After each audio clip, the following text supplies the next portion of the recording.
हम में से कई लोग हैं जिन्हें लोअर बैक की प्रॉब्लम आ रही है और ये पेन बढ़ती जा रही है, लेकिन हम इसको इग्नोर करते हैं। जब ये प्रॉब्लम बहुत ज़्यादा बढ़ जाती है उसके बाद हम जागते हैं।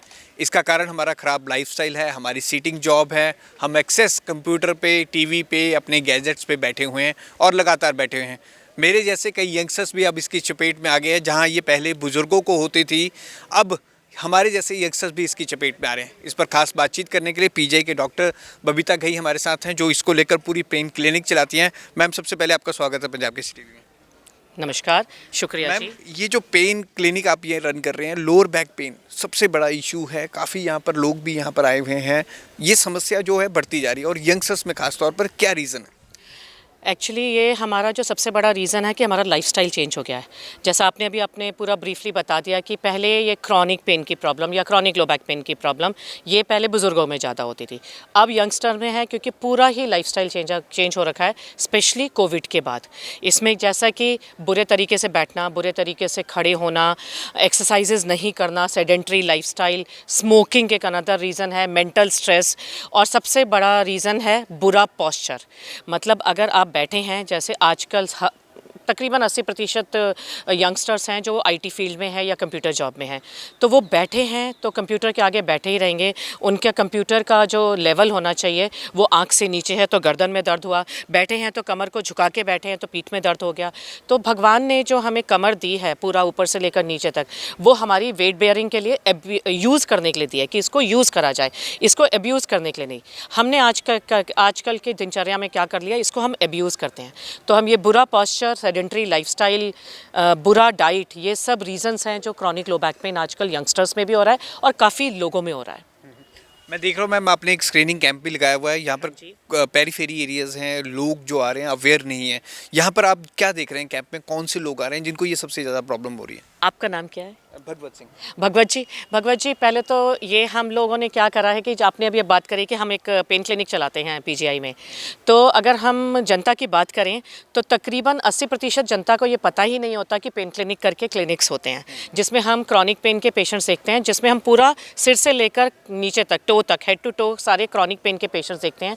ज़्यादातर वो पेशेंट्स होते हैं जिनको नसों का दर्द हो, जिसको हम न्यूरोपैथिक पेन कहते हैं। मस्कुलोस्केलेटल पेन के पे आते हैं, जिसको हम नॉसिसेप्टिव पेन कहते हैं। तो हमने ये नोटिस किया कि पीजीआई में बहुत ऐसे कम पेशेंट्स हैं जिनको पेन क्लिनिक के बारे में पता और वो पेन क्लिनिक तक पहुंच पाए। तब हमने ये सोचा कि जो भी हम शोध या इलाज कर रहे हैं, जो भी हम रिसर्च पेन क्लिनिक में कर रहे हैं, वो हम आम जनता तक नहीं पहुंचा पा रहे।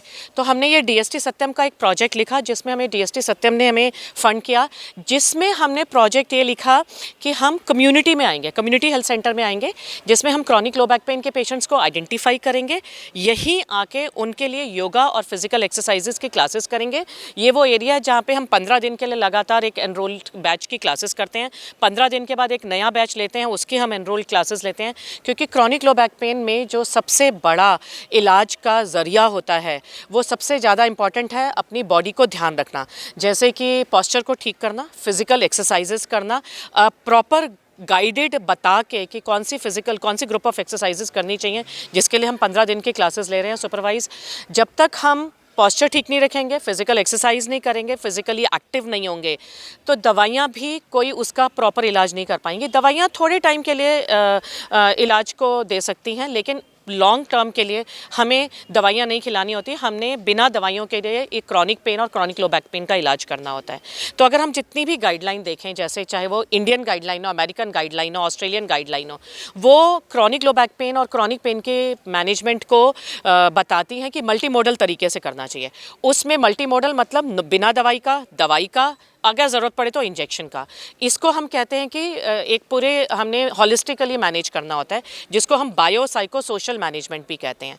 तो इन सब गाइडलाइन में जो नॉन फार्माकोलॉजिकल मैनेजमेंट है, जिसमें पेशेंट की एजुकेशन, सेल्फ मैनेजमेंट, ये सब आता है हाई वैल्यू केयर में।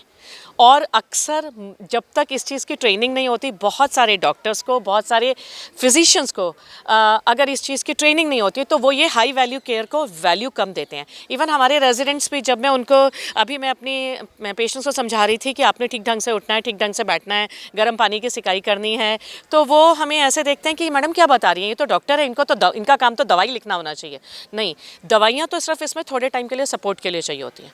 तो जब तक हम अपना लाइफस्टाइल नहीं चेंज करेंगे, क्रॉनिक पेन ठीक नहीं हो सकता। एक मैम, हम यंगस्टर्स में अब एक चलन चल पड़ा है कोविड के बाद, खास तौर पर कुछ भी हमें हुआ, हमने पेन किलर ले लेनी है, हमें उससे रिलैक्स मिल जाएगा और उसके बाद हम इग्नोर कर देते हैं। ये कहाँ तक सही है? चाहे किसी भी चीज़ को लेकर पेन किलर, हेडेक हुआ पेन किलर, बैक पेन हुआ हेड।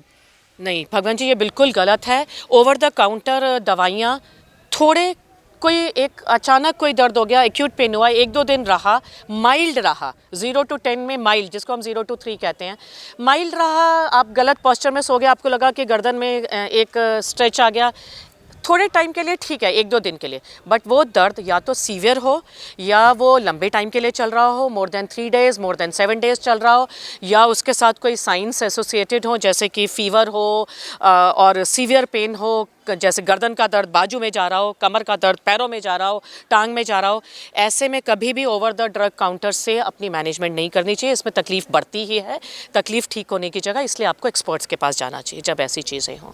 मैम, मैं अभी आपके पास देख रहा था, एक महिला आई हुई थी, वो कह रही है कि मेरे को पेन हो रहा है 6-8 महीने से, बहुत ज़्यादा हो रहा है, लगातार इग्नोर ही कर रही होंगी, मैं देख रहा हूँ। तो आप उनको प्रॉपर एक ढंग बता रहे थे, अगर आपके पास ऐसा कोई पेशेंट आता है तो आप उनको मेडिसिन भी प्रिस्क्राइब करते हैं, साथ के साथ उन्हें एक्सरसाइज करने के लिए भी आप बोलते हैं? बिल्कुल जी। अगर आप देखेंगे तो मेरा वो सामने एक किताब पड़ी है जिसको हम बैक केयर बुकलेट कहते हैं। बैक केयर बुकलेट हमने ये जनता के लिए बनाई है।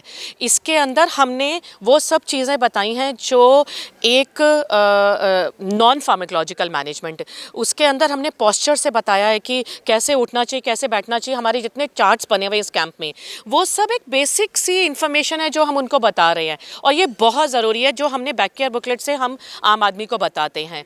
तो और बहुत सारी चीज़ें हैं जो लोगों को मिथ्स कहते हैं, मिथ्या हैं। जैसे किसी को कमर दर्द हो गया और बहुत लंबे टाइम के लिए है या बहुत सीवियर हुआ, तो उसने बोला प्रोलॉन्ग बेड रेस्ट कर ले। प्रोलॉन्ग बेड रेस्ट हमेशा मांसपेशियों को कमज़ोर करता है और तकलीफ को बढ़ाता है।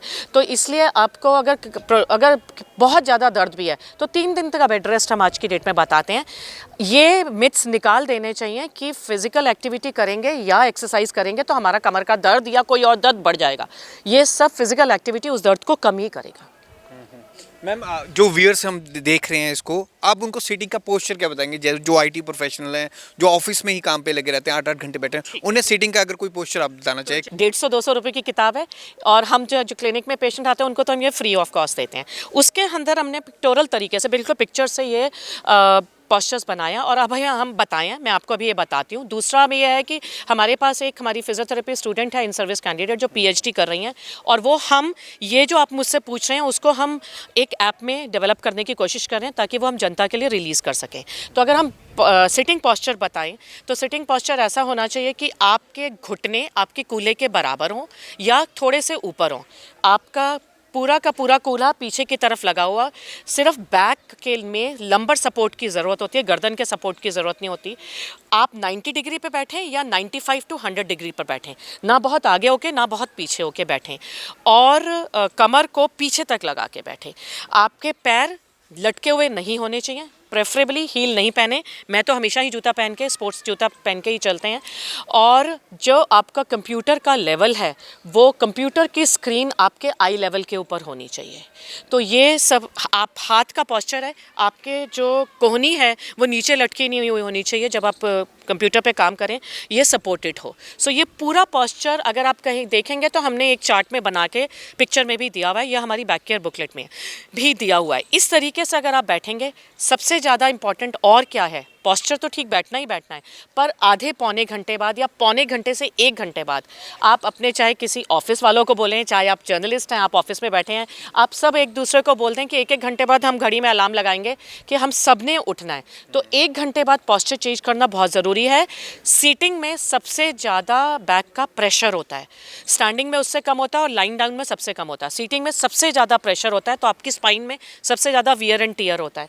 तो आप 1 घंटे बाद चलें, स्ट्रेचिंग करें। हमने इस बैक केयर बुकलेट के अंदर कुछ जो ऑफिस के अंदर बेसिक स्ट्रेचेस हो सकते हैं, वो भी उनके पोस्चर्स भी हमने पिक्चर बना के भेजे हुए हैं। तो बेसिक स्ट्रेच जैसे आपने ताड़ासन कर लिया, थोड़ा सा अपनी मूवमेंट कर ली, वॉक कर लिया, जब आप बैठे हैं तो वॉक कर लिया। और अगर आप 1 घंटे से ज़्यादा ड्राइव करें तो कोशिश करें कहीं साइड में लगा के 1 घंटे में स्ट्रेच कर लें और फिर दोबारा ड्राइविंग करें। 1 घंटे से ज़्यादा खड़े होकर काम कर रहे हैं तो आप थोड़ी देर के लिए बैठ जाएं, सीटिंग स्ट्रेचिंग एक्सरसाइज करें, स्टैंडिंग स्ट्रेचिंग एक्सरसाइज करें। तो पोस्चर चेंज बहुत ज़्यादा ज़रूरी है। एक मैम, आपकी रिसर्च में क्या सामने है, सबसे ज़्यादा यंगस्टर्स कौन सी एज का सबसे छोटा आपके पास आया है जिसको देख के आप भी ताज्जुब हो गए? ये सबसे ज़्यादा जो डराने वाली है, मैं हंस तो रही हूँ, लेकिन जो सबसे ज़्यादा चिंताजनक चीज़ है वो ये है कि हमारे पास 20 से लेकर 40 साल की उम्र के बच्चे आ रहे हैं। मतलब यंगस्टर्स बहुत ज़्यादा आ रहे हैं। और अगर हम आज देखें तो आज हमारे पास सबसे छोटा बच्चा है 16 साल का।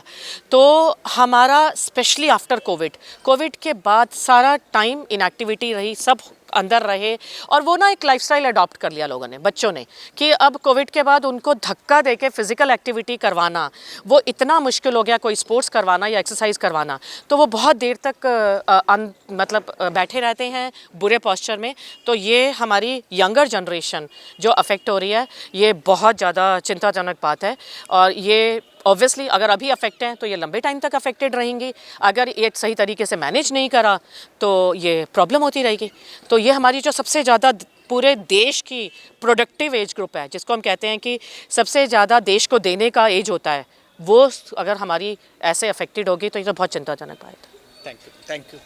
तो पेन के रिगार्डिंग, लोअर बैक के रिगार्डिंग हमने पूरी डॉक्टर से डिटेल बातचीत की। उन्होंने बताया कि किस तरह से ये पेन बढ़ता जा रहा है। खास तौर पर हम यंगस्टर्स में ये ज़्यादातर बढ़ता जा रहा है क्योंकि हमारे सीटिंग आवर्स बढ़ गए हैं। हम ऑफिस में IT प्रोफेशनल्स हैं, चाहे हमारी सीटिंग जॉब है, हम लगातार 8-8 घंटे तक बैठे हुए हैं और हम पोस्चर चेंज नहीं करते। उसकी वजह से जो यंगस्टर्स हैं, जैसा डॉक्टर ने बताया कि 16 साल का लड़का भी यहाँ पर लोअर बैक पेन से पीड़ित है। तो चिंता है, काफ़ी हैरानीजनक ये चिंता वाली बात है। और पेन क्लिनिक में खास तौर पर PGI में इसका ट्रीटमेंट किया जाता है। अगर किसी भी लोगों को, किसी भी लेडीज़ को कोई समस्या है तो वो PGI में आए, पेन क्लिनिक में अपने आप को दिखा सकता है।